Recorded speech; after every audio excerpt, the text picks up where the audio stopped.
ជម្រាបសួរពុកម៉ែបងប្អូននៅវេលានេះគឺម៉ោង7ព្រឹកនៅក្នុងប្រទេសញូហ្សេឡង់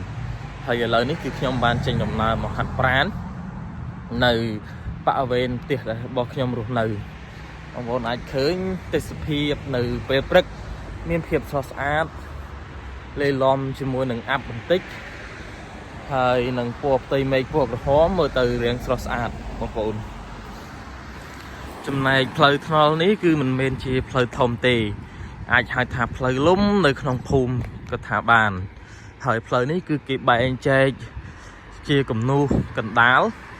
ការបើកបរនៅទីនេះគឺមានការគោរពច្បាប់ខ្លាំងបំផុតគឺมันអាចល្មើសច្បាប់នោះទេព្រោះយើងឃើញថានៅប្រទេសនេះកាមេរ៉ាគឺស្ទើរមានគ្រប់ទីកន្លែងនៅពេលណាយើងបើកបរដោយល្មើសនៅច្បាប់ចរាចរណ៍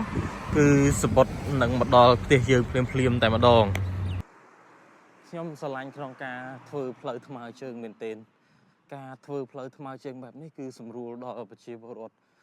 ក្នុងការហាត់ប្រាណនៅពេលព្រឹកគឺដោយមិនមានខ្លាចចរាចរណ៍ម៉ូតូឡានឆ្លងកាត់នោះទេអញ្ចឹងនេះគឺជាចំណុចមួយល្អមែនទែននៅក្នុងប្រទេសញូហ្សេឡង់